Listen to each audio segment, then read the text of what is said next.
نکاح کا فیصلہ دے دیتا ہے کہ واقعی نکاح ہوا ہے، چاہے گواہ جھوٹے ہیں۔ حل للرجل وطئها، آدمی کے لیے یہ جائز ہے کہ وہ اس سے صحبت کرے۔ وحل للمرأة التمکین منہ، اور عورت کے لیے بھی یہ جائز ہے کہ وہ اس کو اپنے آپ پر قابو دے دے۔ عند ابی حنیفہ و ابی یوسف، امام ابو حنیفہ اور امام ابو یوسف کا ایک قول یہی ہے۔ اسی طرح جس طرح اس مرد نے دعویٰ کیا اور عورت انکار کر رہی ہے، نہ ولی کی یہاں موجودگی ہے، صرف قاضی ہے اور گواہ ہیں، عورت انکار بھی کر رہی ہے اور قاضی صاحب فیصلہ دے رہے ہیں، اور فقہ حنفیہ کے فقیہ مرد کے لیے اس عورت سے صحبت کرنا اور عورت کے لیے اپنے آپ پر اس کو قابو دینا، اس کا فتویٰ دے رہے ہیں۔ یہ کتاب و سنت کا نچوڑ ہے، جیسے قرآن اور حدیث کے اندر سے ہی یہ بات انہوں نے اخذ کی ہے۔ یہ سب جھوٹ ہے،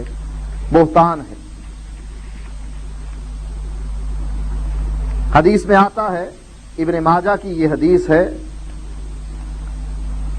صفحہ نمبر 348 پر،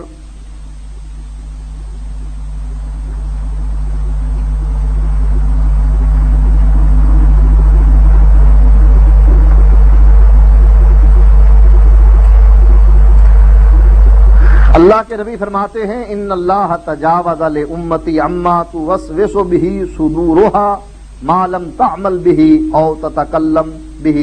وما استکرهوا علیہ۔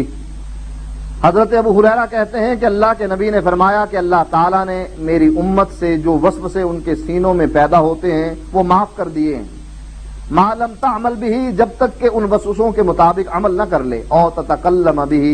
یا پھر گفتگو نہ کرے، وما استکرهوا علیہ، اور جس پر اس کو مجبور کر دیا جائے وہ بھی اللہ تعالیٰ نے معاف کر دی ہے۔ یہ صحیح ابو داؤد میں 1915 پر روایت موجود ہے۔ حضرت عبداللہ ابن عباس رضی اللہ تعالی عنہ سے اسی صفحے پر یہ روایت موجود ہے، ان اللہ وضع عن امتی الخطا والنسیان وما استکرهوا علیہ، اللہ تعالیٰ نے میری امت سے خطائیں، بھول چوک اور جس پر اس کو مجبور کر دیا جائے اس کو معاف کر دیا ہے۔ ہدایہ جلد اول صفحہ نمبر 331۔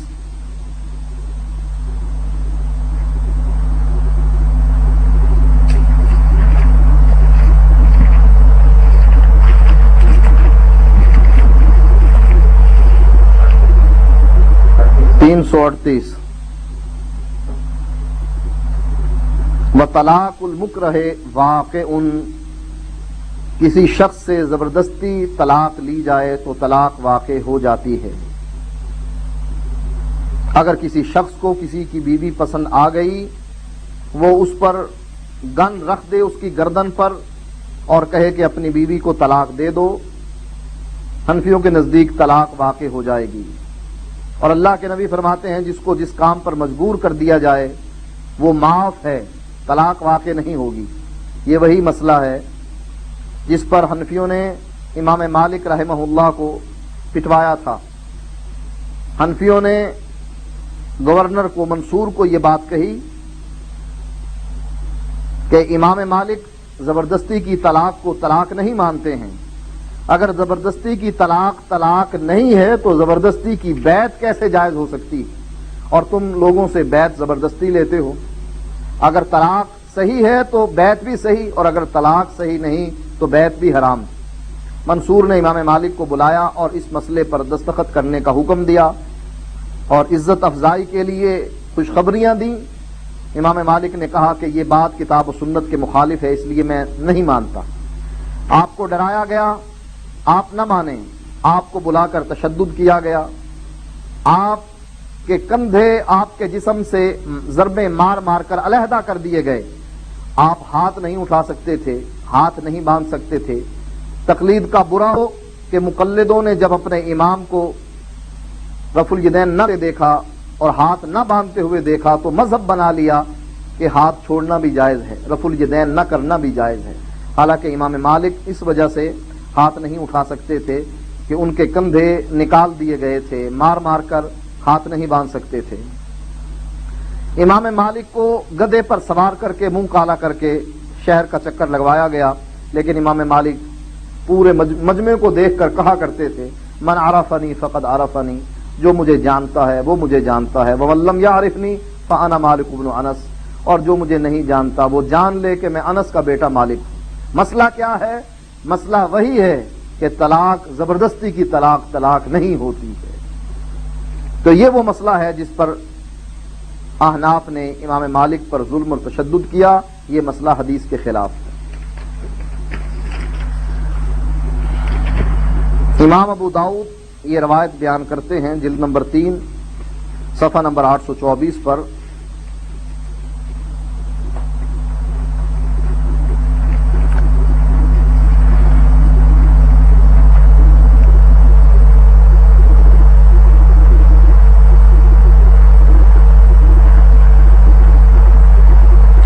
باب الحکم فی من سب النبی صلی اللہ علیہ وسلم، باب الحکم فی من سب النبی صلی اللہ علیہ وسلم، یہ باب ہے اس بات کا کہ جو نبی اکرم صلی اللہ علیہ وسلم کو گالی دے۔ سب النبی صلی اللہ علیہ وسلم، حضرت عبداللہ ابن عباس روایت کرتے ہیں ان اعما کانت لہو ام ولد، ایک نابینا صحابی تھا جس کی عورت ام ولد مسلمان نہیں ہوئی تھی، تشتم النبی صلی اللہ علیہ وسلم، باب کی مطابقت کے ساتھ حدیث کا ذکر ہے، باب میں ہے باب الحکم فی من سب النبی صلی اللہ علیہ وسلم، باب ہے اس بات کا جو نبی کو گالی دے اس کا حکم کیا ہے، اور یہاں ام ولد اس نابینا کی بیوی جو مسلمان نہیں ہوئی تھی، تشتم النبی صلی اللہ علیہ وسلم، نبی کو گالیاں نکالتی، وتقع فیہا، نبی کی حجب کرتی، فینہاہا فلا تنتہی، وہ نابینا اپنی بیوی کو منع کرتا لیکن وہ منع نہ ہوتی، ویزجرھا، وہ اس کو جھڑکتا، فلا تنزجر، وہ نہ مانتی۔ قال فلما کانت ذات لیلۃ، ایک رات ایسے ہوا، جعلت تقع فی النبی صلی اللہ علیہ وسلم، وہ نبی کی حجب کرنے بیٹھ گئی، وتشتمہ، اور نبی کو گالیاں نکالنے لگی، فاخذ المغولا، انہوں نے وہ تلوار، چھوٹی تلوار جس کو چھرا بھی کہہ سکتے ہیں، وہ لیا، فوضعہ فی بطنہا، اور اس کے پیٹ پر اس کو رکھ دیا، واتکا علیہا، اور پھر اس پر زور دیا، فقتلہا، اور اس عورت کو قتل کر دیا، فوقع بین رجلیہا طفل، اس کی ٹانگوں کے درمیان ایک اس کا بیٹا موجود تھا، فلطخت ما ہناک بالدم، وہ خون سے لت پت ہو گیا، فلما اصبح ذکر ذلک لرسول اللہ صلی اللہ علیہ وسلم، صبح ہوئی تو لوگوں نے اللہ کے نبی کے سامنے یہ بات بیان کی، فجمع الناس، لوگ اکٹھے ہو گئے، فقال، اللہ کے نبی نے فرمایا، انشد اللہ، میں تمہیں اللہ کی قسم دیتا ہوں، رجلاً، اس آدمی کو، فعل ما فعل، لی علیہ حق، جو میرا تم پر حق ہے، جو کچھ اس نے جو کیا ہے وہ کھڑا ہو جائے۔ فقام الاعمی یتخطی الناس، ایک نابینا کھڑا ہو گیا، وہ لوگوں کو پھلانگ رہا تھا، وہو یتزلزل، اور وہ کانپ رہا تھا،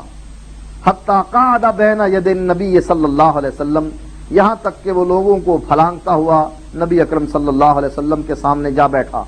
فقال یا رسول اللہ، کہنے لگا اے اللہ کے نبی، انا صاحبھا، میں اس کا خامن ہوں، یہی قتل کرنے والا میں ہی ہوں، کانت تشتمک وتقع فیک، وہ آپ کو گالیاں نکالتی، آپ کی حجب کرتی، فانہاہا، میں نے اس کو منع کیا، فلا تنتہی، وہ نہ منع ہوئی، وازجرھا